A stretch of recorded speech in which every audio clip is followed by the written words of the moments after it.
Hey, welcome to the Pharmacy Residency Podcast, a member of the Pharmacy Podcast Network. Wanted to talk to you about a new website that I made. ResidencyHelp.com is going to change quite a bit, and it's going to go onto this teachable platform because I had so much content that it was becoming difficult and tough to navigate on a regular website, and I've set it up as more of a teaching tool and make it easy myself as well. But so I wanted to first introduce the website. You can go to extremeloi.com, which stands for Extreme Letter of Intent, because a couple of times I've heard that when the letter of intent comes back to the student and we've kind of gone through this big change, it's like that Extreme Makeover Home Edition or whatever, where it's like, move that bus. And it really says what they were trying to say and couldn't articulate under the pressure of having all these classes and having APPEs and just very difficult time. So enrolling in the course for $75, the course is just kind of really a bonus.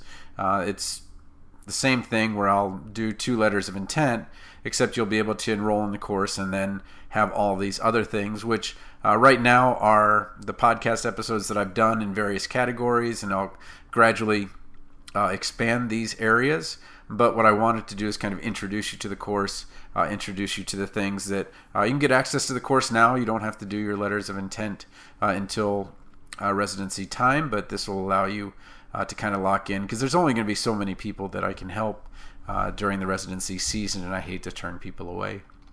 So first thing that I have in here, a couple of free resources. So I still wanted to have a certain area where I could put free things. And what we do in Teachable is we just put preview. And so you can go to extremeloi.com, or if you want the full address, it's actually memorizing-pharmacology.teachable.com/p/extreme LOI. So better extremeloi.com. And 2 things that I put on here. First, a residency match risk calculator. And I'm going to actually talk about that in a separate episode, but basically I just made an Excel spreadsheet to give you a quick and dirty, what are the chances of you getting a residency? And it focuses on a number of factors. First of all, what college did you go to? Second, are you graduating this year or a different year? What's the quality of your letter of intent? What's the quality of your recommendations? And with just those things, you can get a pretty good idea where somebody is. And the reason I create this kind of risk calculator, like a Framingham score, is because what I want you to do is know how much you can rely on this bet. Because what happens is a lot of people go in thinking, okay, well, I heard that the chances of getting a residency are 2 out of 3. Well, that's not really true. It depends on where you are. If you're at one school, your chances are 1 out of 10. And if you're at a different school, it might be 8 out of 10. But it really depends so much on those 4 factors more than anything else, really. And there's not much you can do about the school that you're at. There's not much you can do in terms of, if you have a certain geographic area that you need and things like that. And there's nothing you can do if you already graduated the year before. But there's a lot you can do about the letter of intent, and there's a lot you can do about your recommendations, and there's a couple of other things that you can do. So, but just a quick and dirty Excel calculator, and you can download that free. Also, Google Doc is going around the residency program recruitment events, and I'll probably do a separate episode for that one as well, talking about what you really want to do in terms of contacting a site, making sure to know what's already on the website, so you're not one of those people that asks, how many residents do you have? Or, do you have this PGY2 when it's clearly on their website?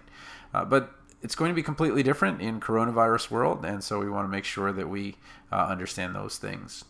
So I'm going to briefly go over the larger areas, and they go mostly chronologically in how you would apply for a residency, starting with residency application video and audio guides. And some of these are videos, some of them are audio only, and I'll expand these, start putting transcripts and things like that. But my thesis is that the first thing you really want to do, and the last thing you want to hear is somebody saying, you really just need to reflect on what you want. Well, don't really reflect on what you want. Try to write a letter of intent, and that will be a great reflection of what you have going on and what you don't. And then when you look at that compared to what the site wants, it's a great way to kind of take a first step towards residency and towards a successful residency match.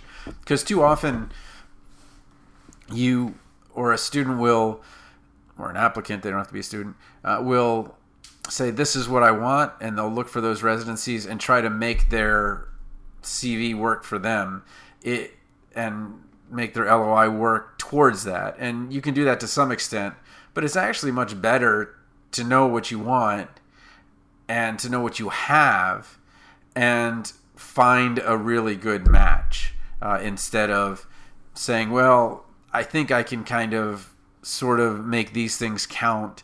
It really is very organic when you actually find the right place and the place that matches you. So there's 10 videos and audios there. Letter of intent, that's my bread and butter, the thing I love to do, absolutely love to make sure that somebody can get their story out and articulate it well, especially for first-generation college students, because I was one, and my father's an immigrant, and it's just a big deal for me to help people who are struggling with that. But what I was having was I was answering the same questions over and over again, and I thought it might be better if I kind of put a lot of these videos out there so that when we're having these kind of back and forths, we can do it. Some people ask if I do talk on the phone. If you want to have a half-hour talk with me, it's the same thing as it would be for an LOI. But I ask you to do the LOI ahead of time, just using the template, so that we can have a conversation about an actual thing, and then we can actually change that actual thing, the diagnostic LOI. But I wouldn't want to just talk to you for a half an hour. I find that that's not as useful as actually creating a tangible result of the conversation, but we can do that if you want. Next thing is, and you got to kind of push the arrow down there, CVs. So we'll talk about templates, videos, and audio guides for the CV. We're working on that. Should have it done by next week.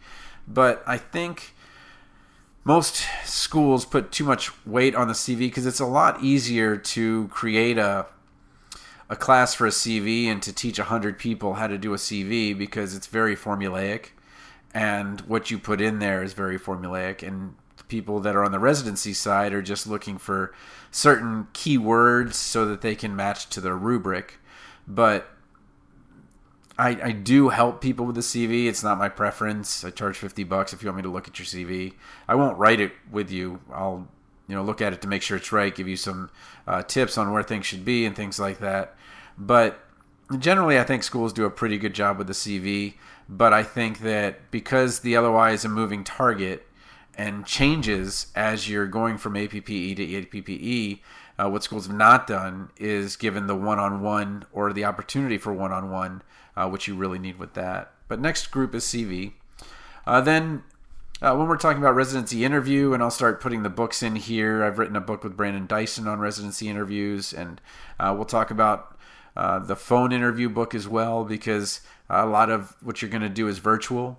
We'll also talk later about how we're going to want to add a lot more applications, because in general, since there's going to be so much money saving not having to go around the country, a lot of people I think are going to apply to a bunch of different places because they know that they can interview virtually. So there's the residency interview section, a small section on letters of recommendation, but don't minimize these. Letters of recommendation, if you have better letters, you may never get past the next step in the residency process. And there is an expectation that you will be checking the highest box if you're going to be a resident, because they want the best students. So if your preceptor believes that a good recommendation is just to say, I recommend this person, please encourage them to see what it is you need to do to get to the top box, where you highly recommend the person, because some people will just throw out your application if you don't get highly recommend from at least 2 of the 3 preceptors, and really want to make sure that you're communicating with them throughout, and especially at the midpoint, hey, am I doing everything that I should be doing to get highly recommend? If not, what do I need to do? Next thing will certainly be expanding mid-year as we go, but I do mention a bit about virtual mid-year. Brian Fung had a great video, 9 things that he wanted to talk to you about this virtual mid-year, but there are a lot of things to think about that are going to be a lot different, and it's going to be very difficult if you're on a chat and you're a non-native speaker or you're a poor writer and maybe you are a native speaker, because you're going to be going back and forth, and my dad is this way, his communicative skills, talking is amazing, and while he has an accent, it's very clear, very, very easy to understand what he's saying. However, he's always struggled with writing in a way and the nuances that kind of come along with it. And the issue that I see with non-native speakers is a lot of times they'll actually insult someone by using words that are the correct words but have the wrong nuance, and it becomes very robotic and formulaic, and it's very much a turnoff, the way that certain people chat and the way that they talk, because while their English is correct, it's not correct in social company in the way that they're doing it.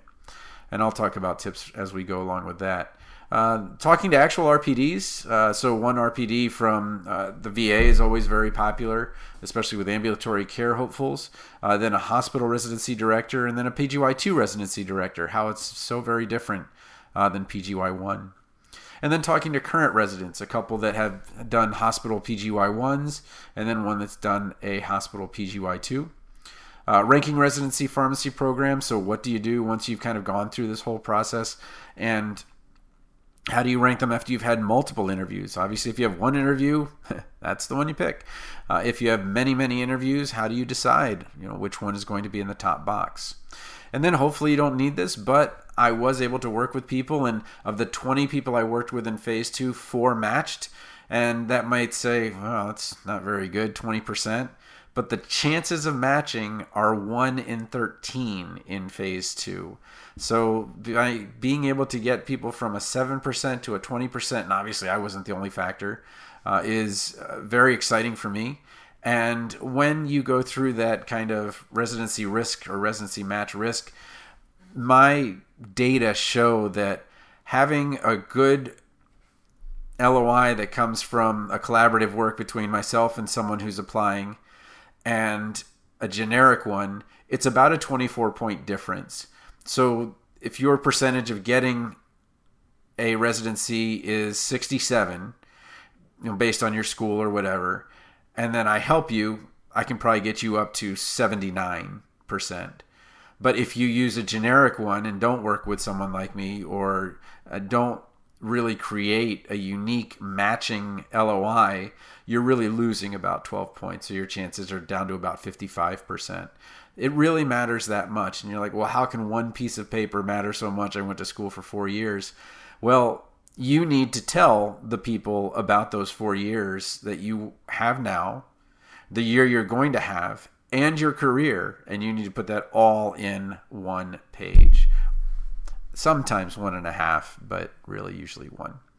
Okay, then if you're going on to a job, I've got my clinical career cover letter template, and then video, and then also a number of tips for job interview video and audio guides. So my goal this year was really to say, okay, you are in my tribe. If I'm working with you on your letter of intent, here is the course, and I want you to succeed, and I want you to become a student of the process, because the penalty for not getting a residency in your year that you graduate is a 50% reduction in the chance of you getting a residency any year after. So if the residency chance is around 60%, if you got an interview right now, your chance would go closer to 30% the next year. So I want you to have the very best chance you can. So again, this is extremeloi.com. You can sign up for the course, and that'll let me know that you want to work with me to do letters of intent, and then I'll communicate with you on what the process is. But again, I think the most important take home from this is, with the letter of intent and with the CV, You've been asked to create a product. You've not been asked to write this all on your own, just like a peer-reviewed article would never be done on their own. Researchers don't do it on their own. They go to their colleagues and they get help. And I think the mistake is that this is just another assignment. This is just not a writing assignment. But the reality is, depending on the quality of the school that you've gone to and some other factors, your letter of intent might need to be in the top 5%, top 15%, top 20%. But you do not and should not do this on your own. I've looked at hundreds of letters of intent, and there's not been one that I've been able to change in such a way that the person is like, wow, that is really, really different. And it's the same thing as someone coming to you for patient counseling. They're like, well, what more do I need to know than take it twice a day, right? Isn't that what I just need to do? And you say, well, let's sit down and talk about this for a half an hour. You're like, how can you have half an hour to talk about this medicine? And as well as I do, that there's a lot more to taking medications in such a way that will benefit them and prevent any errors than just a couple of seconds and a couple of tips. So again, I do urge you to contact me, TonyThePharmacist@gmail.com, and hope to hear from you.